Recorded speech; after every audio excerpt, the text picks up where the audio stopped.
And we are live. Welcome everyone to Arludo Live. This is our second show today. It's been quite an exciting day for everyone involved, and I'm super excited that everyone can join us today. So I'm going to do a couple shout outs today, but the first one out to PLC out in Armadale. Thank you so much for joining us today. Here's a big class of you folks there. Hope you're ready for a little bit of science, a little bit of fun, some laughs, some of you doing the science, and we'll have a really, really good time. The second shout out I want to give is to Kirsty and her gang at the University of New England at the Discovery Voyager program, and Josh at Telstra.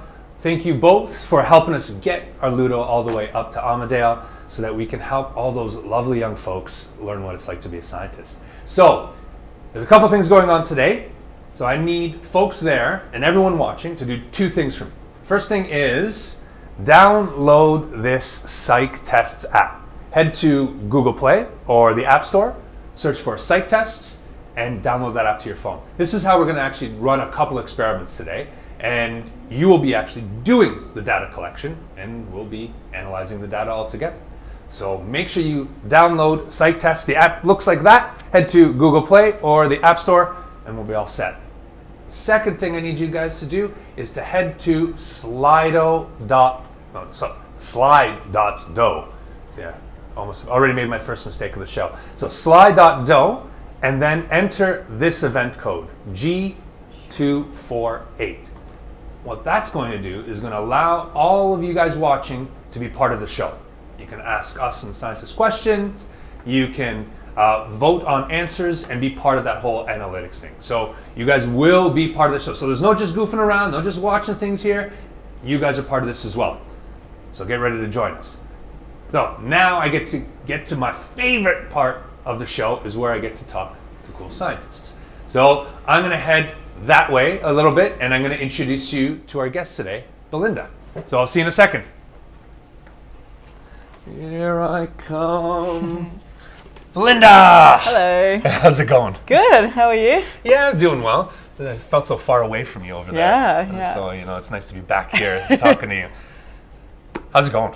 Great, yeah. Good. Nice day. Yeah, I know, it's Excited to be so talking to nice. you. I don't know what the weather's like up in Armadale right now, but it's warm here. Yeah, it's very it's nice quite today. nice. Yep. You're a scientist. Yes. Do you often go around saying that about yourself? No.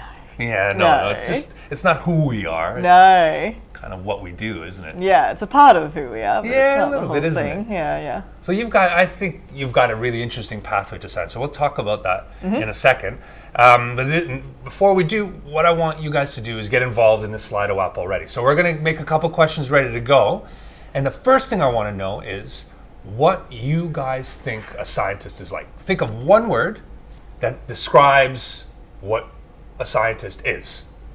And tap that word into the Slido app, because this is going to be really, really interesting for us. So one single word to describe that scientist, okay? And then we'll get to that second question in a second. But in the meantime, we're going to get back to you, Belinda. So you're a psychologist. Yes. So that is probably a weird term to a lot of people. When I was younger, the first thing that kind of popped in my head is someone sitting on a chair taking notes while someone else is sitting on a couch telling them all their problems. Yes. But that's not what you do, is it? No, I'm a different kind of psychologist. So what kind of psychologist are you? So I'm a cognitive psychologist. Okay. So cognitive means we look at how people think, basically, how they make decisions, how they make conclusions, that sort of thing. Do you do that by sticking electrodes in there? No. So we run experiments and people click buttons or make decisions, and then we look at that data. So what is it about those clicks and decisions that are kind of helping you figure out how people are thinking? Yeah, so we have different theories about what is going on inside our heads. Yep. So how we interpret information and how we use that to make decisions. And so by having records of what people are clicking and what decisions they're making, we can start to figure out if those theories are correct or not. So we kind of start seeing patterns in those clicks and those decisions, and that helps you figure out how those theories explain our behaviors. Yes. Oh, very cool. Yeah. So do you create all these programs that figure out all these clicks and things? Yeah. So I've had to learn how to code since I've been doing this work. How much has that? How fun has that been? It's pretty fun. Is it? Okay. All right. Okay. It's pretty awful at the beginning because you have no idea what's going on. It's like a different language. Well, it totally is. Absolutely. Yeah. But now it's fun. Oh, good. Be able to use that. Yeah. Oh, that's awesome. So you're starting to see what a scientist is kind of all about, and you put that, folks watching, you put that one word in there that described what you think a scientist is. Now what I'd like you to do is tell me how well you think you match that word. Okay, so on a rating of 1 to 5, if you were to think of that trait that a scientist has, how do you think you have it as well? And that's what I want to know. Because I think you'll learn a lot about yourself and everything that we're going to be doing today as we kind of go along, which will be kind of interesting to see. Very interesting. So the kind of fun thing here is we're seeing some really neat results. Some people, feel they kind of fit that mold of a scientist, or what they think a scientist is. But there's a lot of people who, doesn't look like they do. And your research is a little bit about kind of perspectives and perceptions, and you want to tell us a little bit about what can shape those things? Sure. So a lot of different things. It can be from how old you are, whether you're a girl or a boy, or where you live. Right. It can also be more sort of brainy things like how much knowledge you have about something. Even what emotions you're feeling right now. All that can impact your perceptions of the world and your beliefs. So it's really kind of everything going into a bowl. So are all some things a little bit more important than others, you think? Yes, definitely. It depends on exactly what we're talking about. Right. So which perceptions of what. Some factors become more important than others. Very cool. I'm looking forward to getting into teasing some of those things apart. That's going to be a lot of fun. Okay. But what I'm going to do now is I'm going to get you guys back in the fold again. I want you to be part of some of these questions. So, because, I'm interviewing Belinda, but, it's more fun when you guys do it a little bit as well. So, let's see. Belinda is a scientist. So now I'm going to ask you guys, why do you think Belinda got interested in science? So we have a few different options here. So we'll put that one up and ready to go. So why do you think Belinda got interested in science? And then we've got a couple of answers are, her parents are scientists. So that could be a reason why she turned out to be a scientist. Your best grades were from science class. Maybe that's why Belinda went down that scientific career. She ran her own study at university, and that's what, did that thing. Or she wanted to be a famous scientist like David Attenborough. Or, I don't know, name another famous scientist. Oh my God, I'm so bad at this. Oh my God. Don't do that. No, I'll put you on the spot. That was terrible. That was a terrible thing to say. That was awful.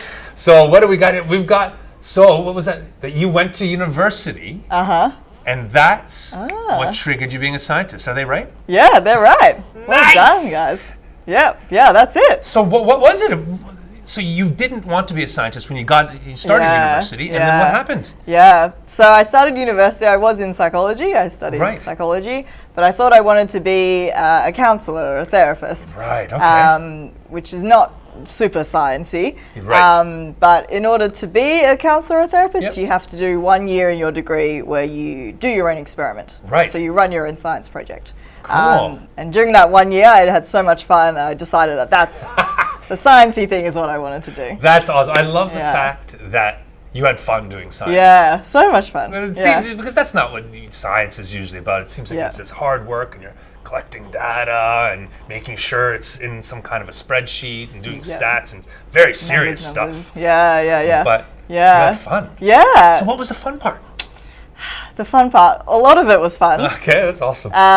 It starts off when you first do science, you got to know what's out there. So you got to do a lot of reading and find out what people already know. Yep. And that can be really fun in of itself because you learn new things. Sometimes they're surprising things about how the world works, or in my case, how people work. Yeah. So that's really cool to gain Cool. new knowledge. Yeah, absolutely. Yeah, and then designing an experiment can be really fun. So you can be very creative in the sort of experiment that you run. Yeah, okay.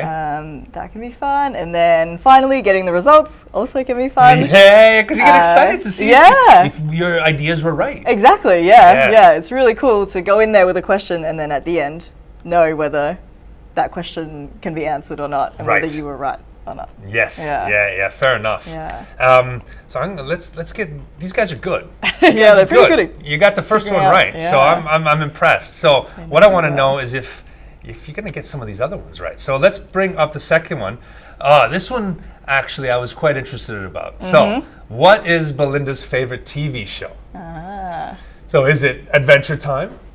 Is it Old People's Home for 4-year-olds?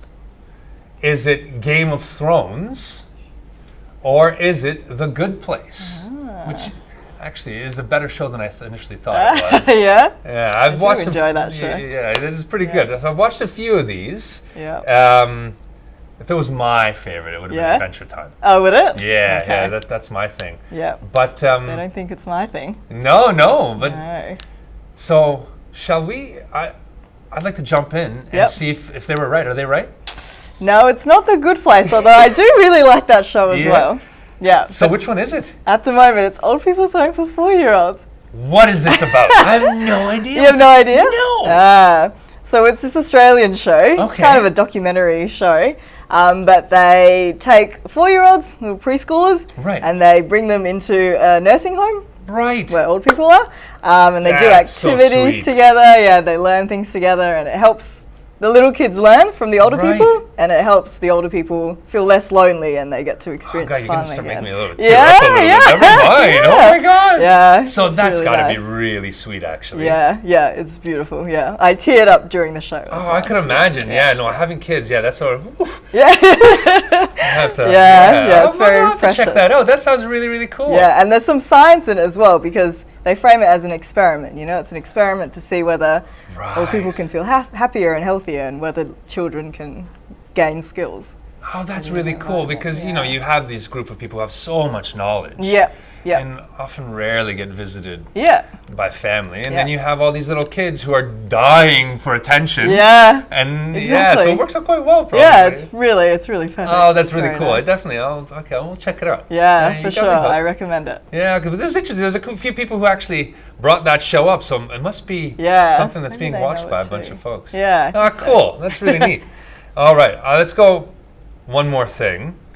Actually, yes, what is Belinda's favorite thing to do to relax? So we've got a few choices here. One of them is reading science books or books in general. You know, watching nature documentaries because science and all that jazz. Playing video games or going to the beach. So you guys have a selection. So we'll guess if Belinda looks like a beach goer or a video gamer. You know, maybe play Fortnite. You know, let's see. So I'm curious to see what footwear. Tight-lipped, yes. I'll tell you the answer. That's good. So what do we got? So far we've got. I can't see it. It's too small on my screen. I can see it. I'm too old. You can see it. You can see it. You're younger than me. That's why. So watching nature documentaries. Are they right? Not quite. Not quite. Okay. The documentaries do come up on the weekends. Yeah. But the thing I like doing the most to relax is going to the beach.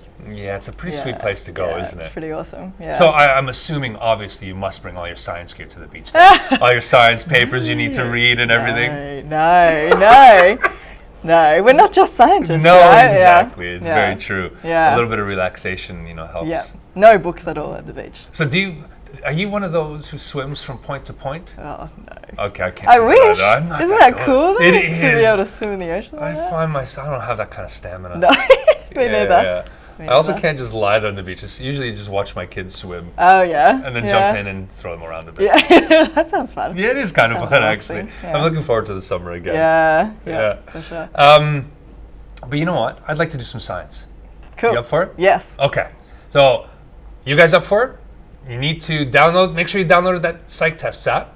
And we're going to play, this time, one called Stroop effect. Ooh. So Stroop effect is a well-known kind of psychological phenomenon, which don't tell them what it's about yet. You're going to ruin the whole experiment. Well, we're going to have Belinda explain everything and how it works. But head to your Psych Test app, and I want you all that have it up there, there's a little button in the upper left-hand corner, which looks like a little notepad.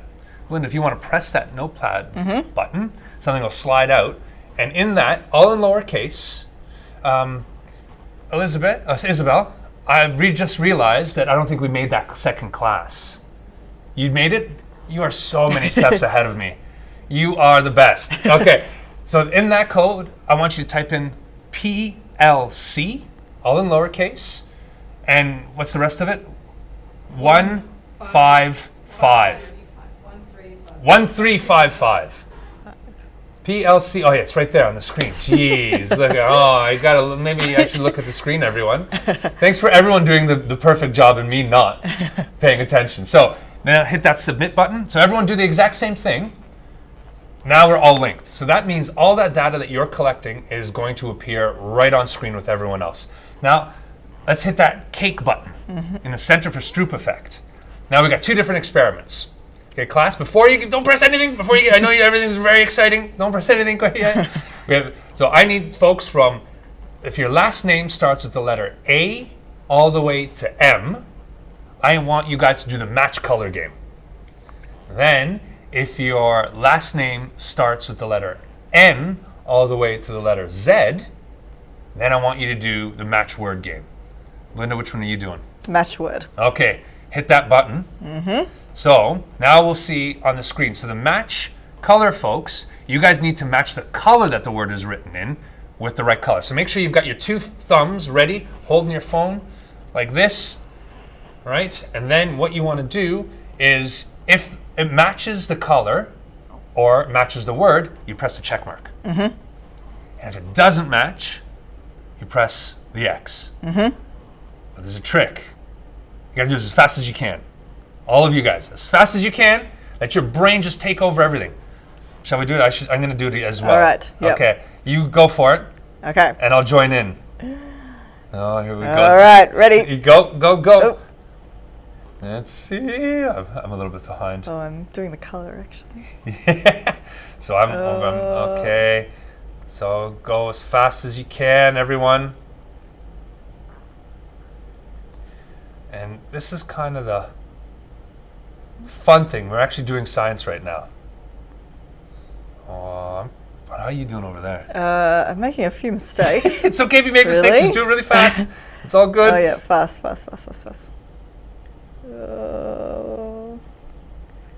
How are you doing? I'm doing okay, actually. All right. We've got our results. What was that face for? I don't know if I did so well. Well, let's see. It's fun to kind of see your own results, but I think where the best part is when all those results are put together. So, you want to join me over by that green screen again? Yes. And let's talk about some stuff. Great. So, all right, we'll get over here. Thank you. I am gonna get on that green screen. Make sure that we're both on there. So we're gonna let you watch that plant for a little bit until everything is ready. So Belinda, these were your results. Oof. Yeah. Okay. I love how it's oof. So now you're seeing magic happen. This is the green screen. This is science as well. This is also science, a little bit of technology, a little bit of everything. And now that is the thing that we're going to superimpose, and we should pop up in front of that in a second, but we'll just talk about things. So now what I'll do is I'll get folks part of this action. So because actually what I want you guys to do is be that scientist and actually, analyze those data with us. Ooh, so of course, here we go. So now see, this is the magic of technology and science. Now it's all here. Yeah. So we have where the questions come up. We are going to get that first question. It's up already. So what does the horizontal axis represent? So this horizontal axis was the one that was going this way.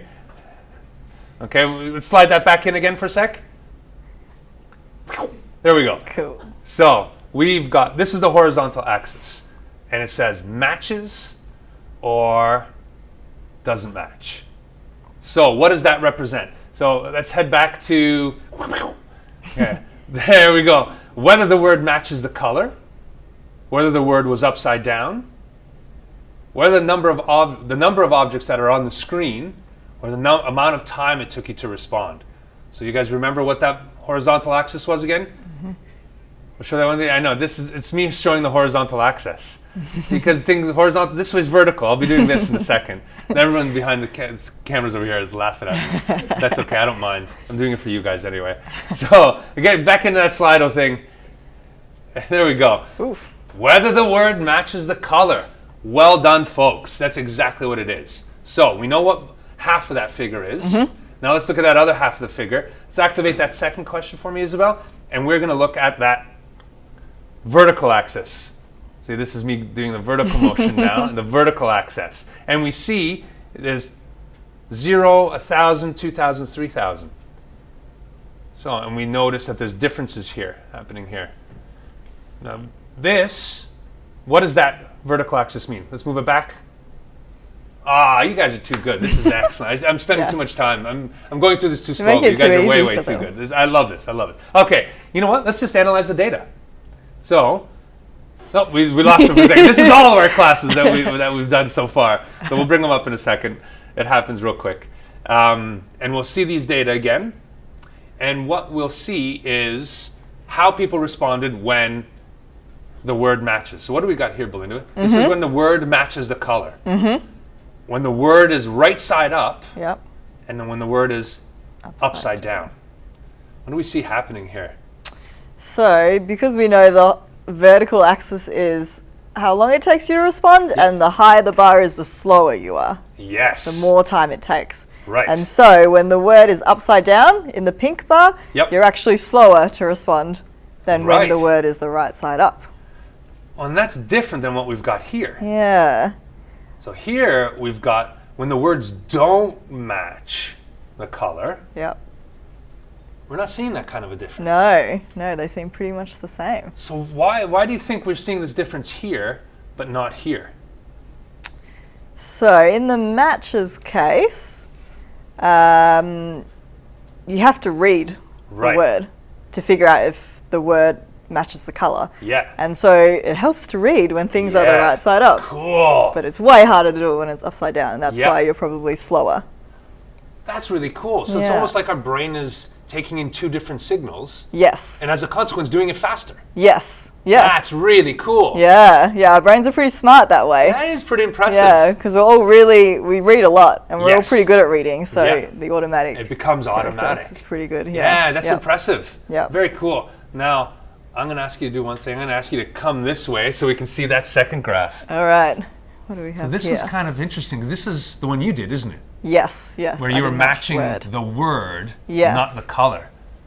So, what do we see here? So, when the words match this time, we're seeing similar. Yes. Not much difference here. Yeah. And when the word doesn't match the color, when it's right side up, we're faster. Yeah. So again, it's in the opposite way than what we saw in the match color. Yep. So do you have any ideas? Is it that same reinforcement thing maybe? I think so, yeah. Yeah, because here you have to match the word. Yep. And again, it's harder when it's upside down. It takes longer. Yeah. So it takes us longer. It takes longer to figure out it doesn't match. But it looks like, can I get you to step back that way for a second? It looks like it's taking us longer. Yeah. So we're worse at matching words. Yes. Than we are at matching colors. Yes. Sorry, we just invited her back. It's hard to. Just getting the thumbs in to get back into the image here. But yes, it is. It's taking us all longer to match the word than the color. And so even though reading is super automatic and quick, it's still not as quick as just picking out a color. Yeah, that's really cool. Which is even more automatic. So there are certain things it seems that our brain is better at. Yes, and it depends a lot on the experience we have. Right. How much practice we have doing certain things. Oh, that's very cool. Yeah. Okay, let's head back there for a second. And folks, I'm going to remind you as we're moving on over that this is your opportunity to ask and be part of the whole question asking period as well. And, you know, you get to ask Belinda questions that you want to know about. Maybe it's about her, maybe it's about her research, maybe it's about psychology or being a scientist, whatever it is, you know, what other shows she's watching right now, or whatever that is. This is your opportunity to kind of ask any of those questions, because I know how hard it is to often get scientists out there. So this is a perfect opportunity for you to ask anything you like. So, and I've got the Slido app here so I can see what folks are actually asking. So, in the meantime, what I will, let's get back into this app for a second. And I will, let's bring something else up. Here we go. So, I'm going to ask you guys, we're going to find out a little bit more of Belinda's research now. So, I want you guys to tell me how much you agree or disagree with this statement. What we believe is affected by how we're feeling. So, you guys can see, Belinda's already kind of smiling because she knows the answer to this and she sees how people are answering already. So, I think you're starting to already convince a lot of folks. Yeah. That's always kind of nice, isn't it? Yeah, spreading the word. Yeah, exactly. So why is it that our feelings can kind of affect, you know, how we perceive things and how we act and think? Yeah, so our feeling is sort of a biological thing, a physical thing, and so that can affect how our brain works, which is also a physical thing. So it's sort of weird to think about, but when we're thinking, our brains are actually sending little signals around the brain, and that's how we come to make decisions. Right. And so when we're feeling sad, for example, there are different chemicals in the brain, and that affects how those pathways work. Yeah. Okay. Or happy, and that's a whole nother different process. Very So cool. Change what we think. Yeah. So though all those chemicals that are associated with us feeling happy or sad can affect how information is actually physically being transferred or transported through our brain. Yeah, exactly. Yeah. How quickly, what sort of information, where it's going, can affect all those things. So are other emotions in the same kind of way? So fear? Yep. Fear is a big one. Really? A really good one. Yeah. Yeah. Is there something that fear really does to us? So fear, maybe you can speak to this as well, but fear is associated with this thing called the fight or flight response. Right. Yep. Okay. So when we're fearful, everything switches on. Right. So we've got to make a decision.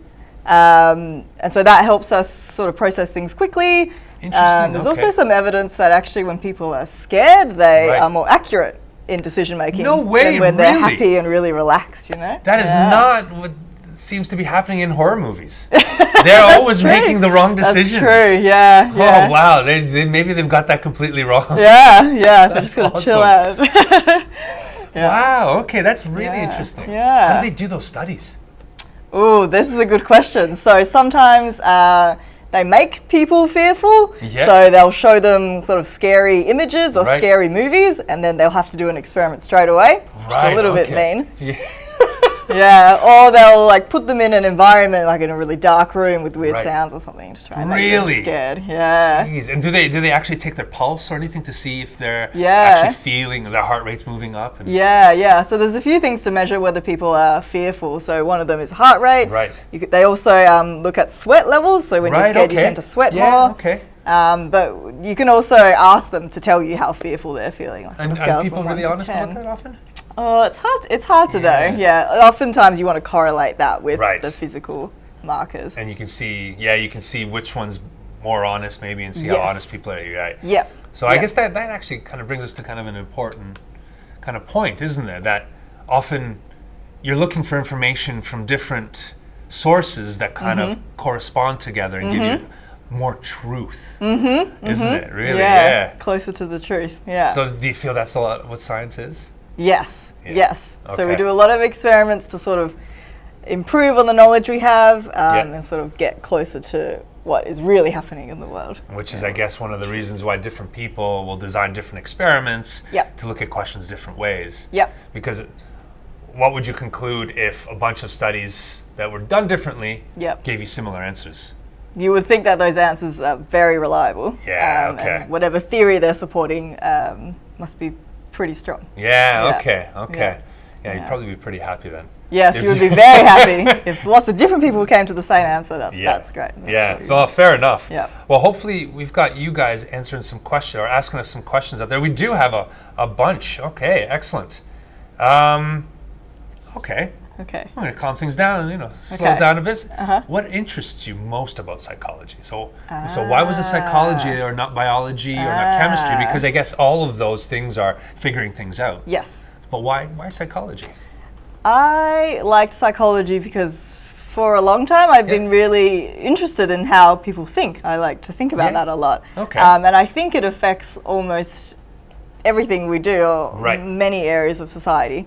So, Sure. yeah, so I think it's just personally really interesting, but I also think it has wide implications for a lot of different areas. Yeah, so Outside of fair enough. Yeah. Give me an example of one of those areas. So, putting you on the spot. Yeah. So in our lab, we do a lot of decision-making research. Okay. So given this information, Right, what okay. decision do you make? And so, for example, there are people in my lab looking at that in a medical context, like how do doctors make their decisions when they have different pressures on them, like interruptions and Yep. time constraints.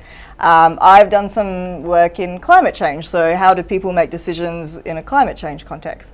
Other people look at it in finance. So how do Right. people make money decisions? Right, okay. Yeah. Oh, very cool.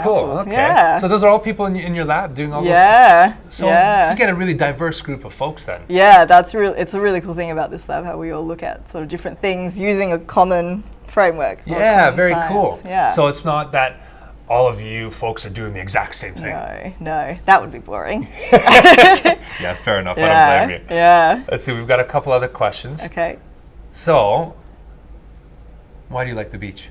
Why do I like the beach? Yeah, I know. That's not some question one asks somebody very often, do they? Why do I like the beach? Yeah. I think it's the best feeling when you go in the ocean. Yeah, It's okay. just, whew, it's like resetting everything. Yeah. It's just very refreshing, and yeah, I like that feeling. And just being in the sun, people feel happier in the sun. That's what psychology tells us. It is psychology, Yeah. psychologically proven, isn't it? Yeah. Okay.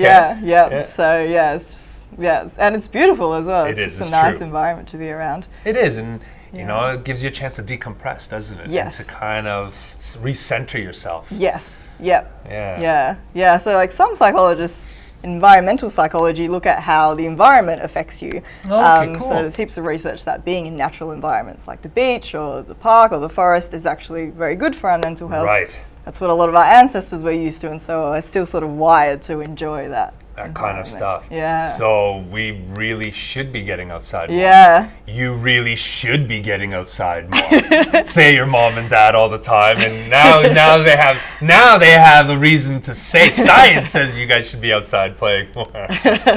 No, don't worry, I play a lot of video games as well, so Yeah. it's totally fine. Get a balance. So let's grab another question. What university did you go to? So right now we're at the University of New South Wales. Yes. But I'm actually from Perth in Oh, really? WA. Yeah. So I went Okay. to the University of Western Australia. So you did your whole undergraduate degree there. Yeah, I did. Although I also went on exchange to the US. So I went to a different uni over there as well. So why did you do that? Why did I do that? I wanted to live. I wanted to live somewhere different, just Okay. experience that. And I think uni is a really good time to do that. Yeah, fair enough. Yeah, because the opportunity is there, and you're still pretty young and like doing fun things. Yeah. And I wanted to see also how they do science over there. It's a little bit different. They look at some Really? different things. Yeah, so it's interesting to learn about that. I'm curious. Yeah. So I'm going to override your questions now for a second. Yeah. How do they do things differently? Yeah, well, I guess they're interested in different research topics, and so for different topics, different experiments are more appropriate. Right. So, for example, when I was over there, I did a study. It was sort of cross-cultural psychology. Okay. We were looking at how actually Asian Americans think about things differently to European Americans, and so looking at how people's background affects their Right. values and how they Right, make oh cool. life choices. Yeah. And so in that case, it was some interviewing. Yep. So we talked to people, whereas in the work I do now, I don't really interview people. I just see what decisions they make. Right, Yeah. right. So there's a good question here, but it's going to lead into our next experiment. Okay. So I see that one up top. I know what you guys want to ask. We'll bring it up in a second. But I think this is a really neat time to kind of show, so you're not interviewing folks. So Yeah. how are you collecting all your data then? So I design online experiments and I Right. send them out to people, and people sit at a computer and they read through information, or I give them different evidence, and Right. then they have to click on the computer what they think. And I analyze those clicks, basically. Right, okay. Yeah. And both the choices they make with those clicks, but Yep. is it also how quickly they make those Yes. clicks as well? Yes, so like what we just did, the Right. reaction time data, that's really valuable as well. Okay, so it gives you a Yeah. lot of insight of how people's brains are working. Yes, yeah. Okay. Yeah. So this leads so nicely into this other question. What are some of the features that affect how we act? Whew, big I question. know, it's a huge question. It is. What are some of the features? Well, it can be things as early on as how you were raised, Right. how your parents treated you, what sort of friends you have, Right. whether you have siblings, all that sort of thing can influence the way you think. Right. And then we have sort of more recent factors like what's going on in the environment in which Right. you're thinking. Are there distractions? Are there certain pressures? Also your personality. So that plays into it as well. That plays into it as well.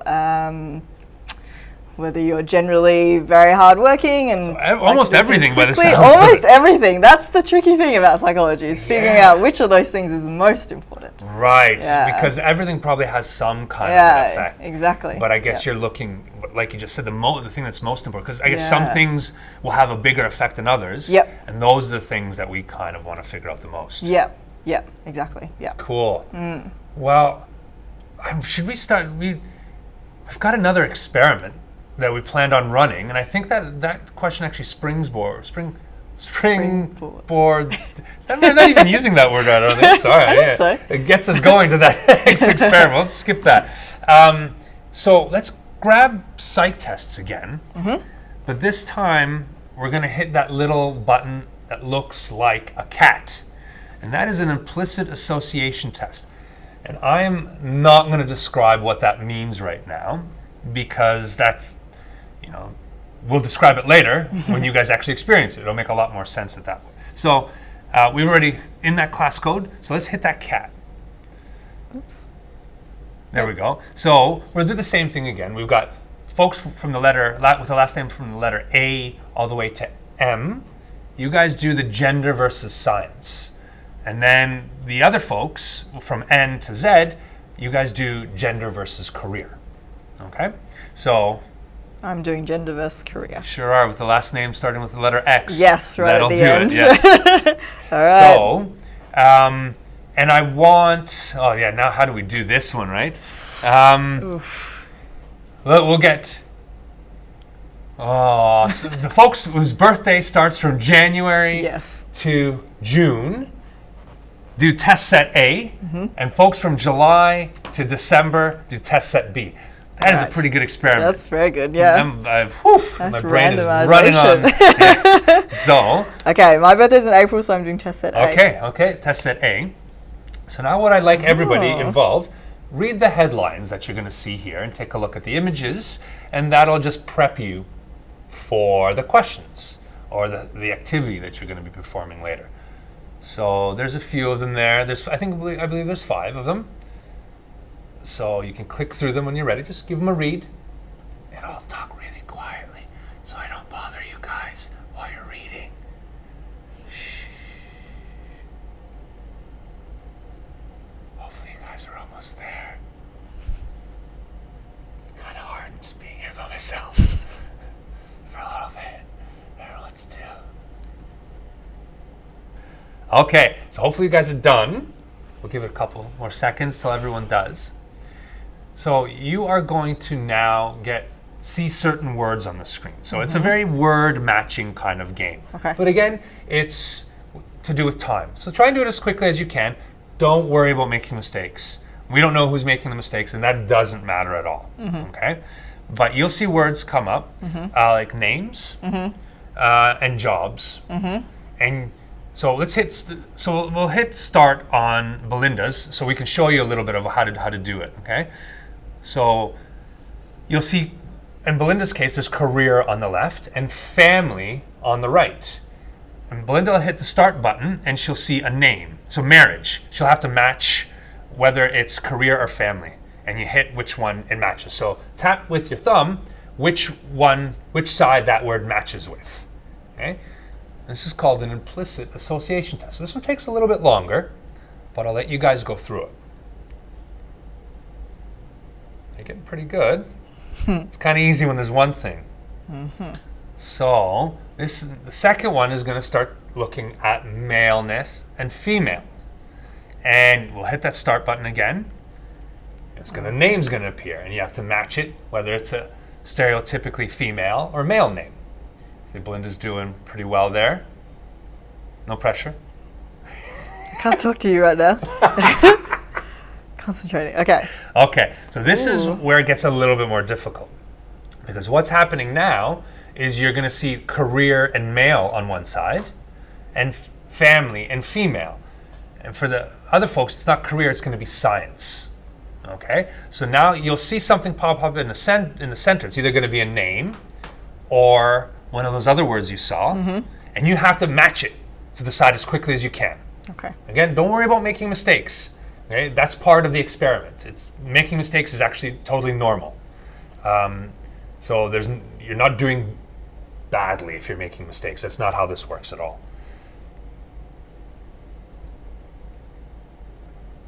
But what we're doing now is kind of some of the experiments that you kind of do, is we're making people make decisions. Exactly, yeah. So this is kind of fun.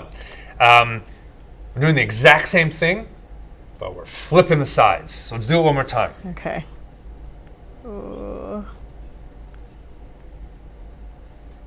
you'll probably find yourself noticing you're quick on some things and a little bit slower on others. That's totally normal. This is just how our brains kind of work, and that's kind of the interesting thing. So now we're doing the exact same thing. So this is an easy one. Take a little rest. Go for it, Belinda. Hit it up. So we see it on screen. So you guys are hopefully working through this as well. Keep going, and we'll have a whole bunch of data at the end, which we're pretty excited to look at, because this is an experiment we actually haven't run really often. So now you may notice something. You've switched them around. Yeah, we've switched. The male and female are on one side, and the career and family are on the opposite side. Hit it up. Let's see how well you do, Belinda. It's a difficult choice. So you guys may be having some trouble with this as well. Totally normal. Because what we're doing now is we're taking that decision-making time and seeing how you associate things. So we're getting a better understanding of how our brains work. Well, that's the kind of fun bit. So hopefully you guys are getting an understanding of what science is about. One last time. One last one, okay. And it's a flip over, sides again. Let's do it. So hopefully you guys are on the same page and close to the end. Ooh. It's okay. It's totally normal. We got some X's pop up. That's fine. It's totally okay. So, all right. Okay. So now everyone gets their H value. Is it the H value? No, what is it? I can't remember. It doesn't really matter. Don't worry about the score. The score itself doesn't really matter. The interesting bit is that your score from the treatment that you were in. Because, do you remember what I asked you to read at the beginning, Belinda? What were some of those titles? Do you remember?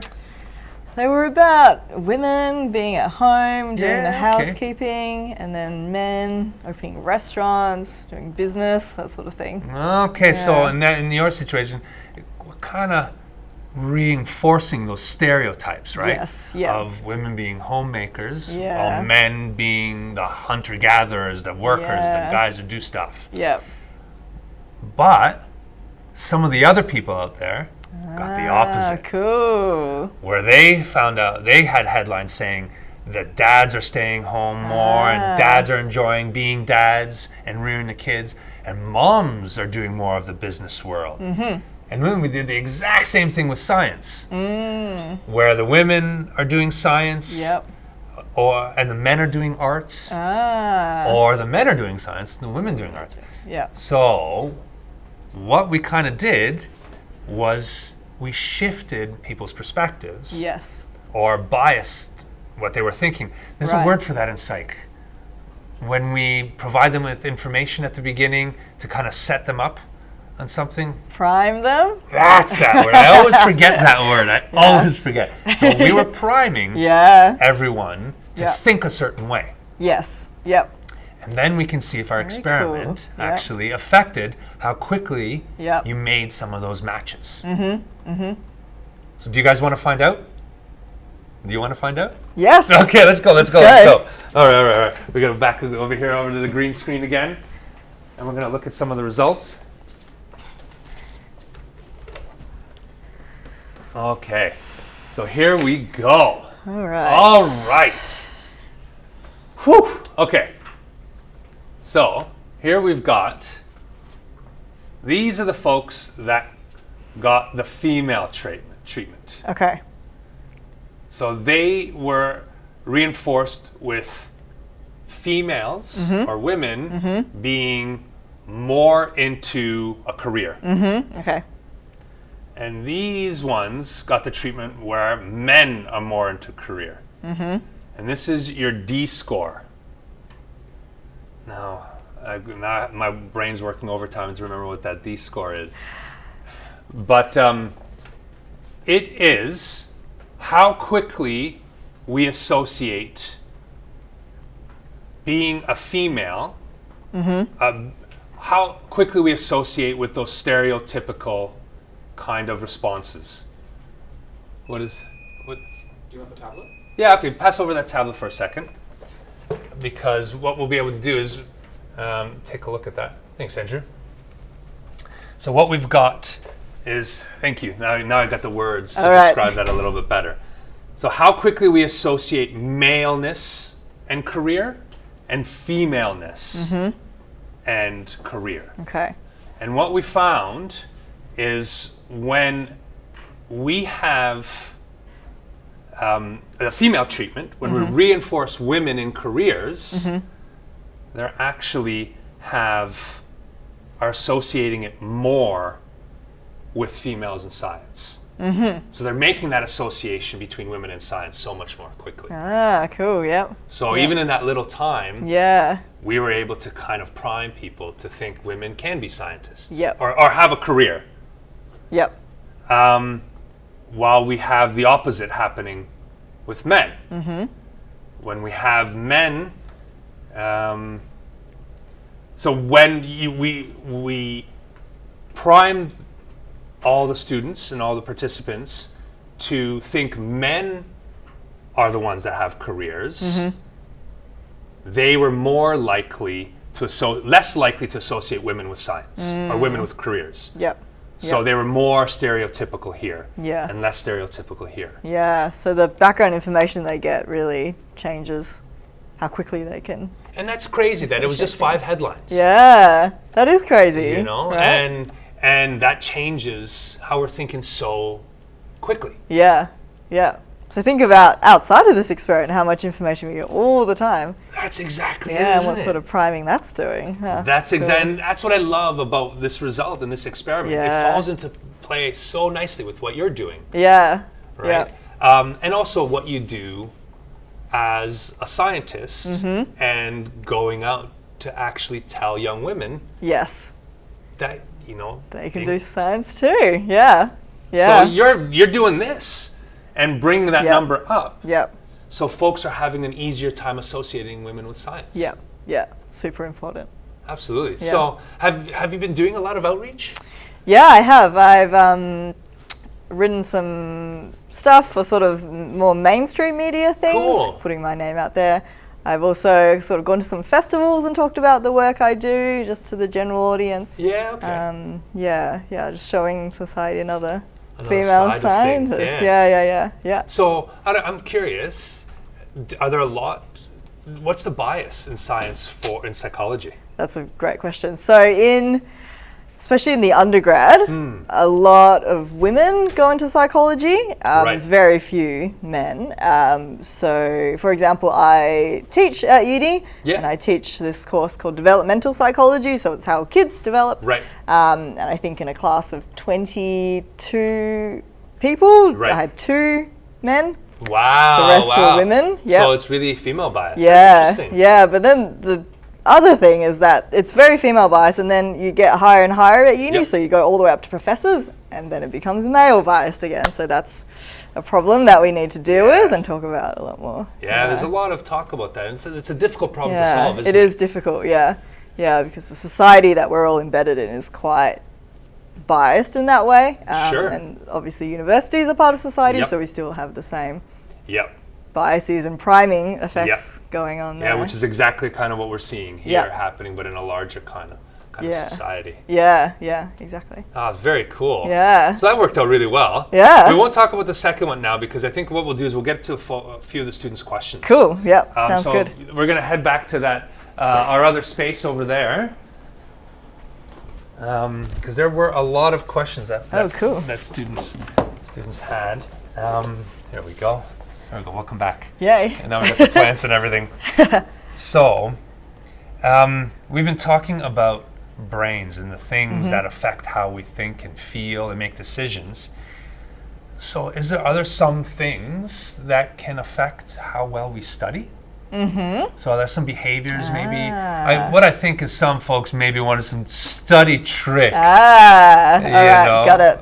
But let's talk to the expert here and see if we've got something. Make sure you sleep. That is probably the most important thing. Get enough sleep every night.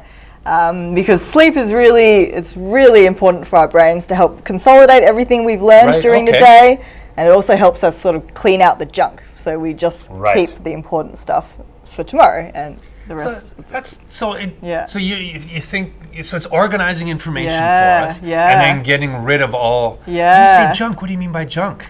Well, I guess every day we perceive so much. Every second of the day, there's so much going on, but not all of it is important or needs to be attended to or even remembered. And so our brains can filter through all of that noise. And just keep the stuff that is important. Very cool. Yeah, it's very smart. Yeah. So, no mobile phones at bedtime. You can look at them as much as you want during the day, especially when you're playing Arludo games, but not at night. Nighttime is for resting and have a good night's sleep. Yeah, definitely. There you go. That's your study tip for the day.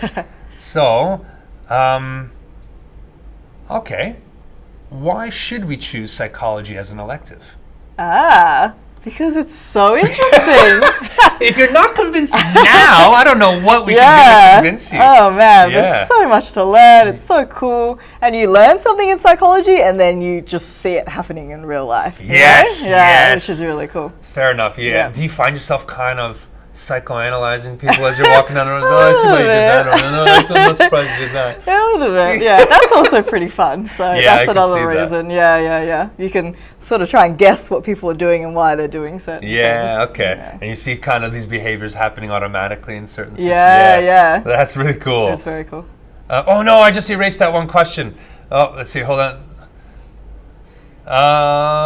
What is the most interesting thing you've learned in psychology? Got it back. There we go. The most interesting thing. There's so many tiny little interesting things, but maybe the broader interesting thing is, so the work I do, I look at what people are doing, what my participants are doing, and then I compare it with this sort of computer model, which is just like a series of mathematical equations of what you should do given certain evidence and if you weight it correctly. And it's really interesting because people are different from those computer models in sometimes predictable and very systematic ways. Which is really cool. That is kind of neat.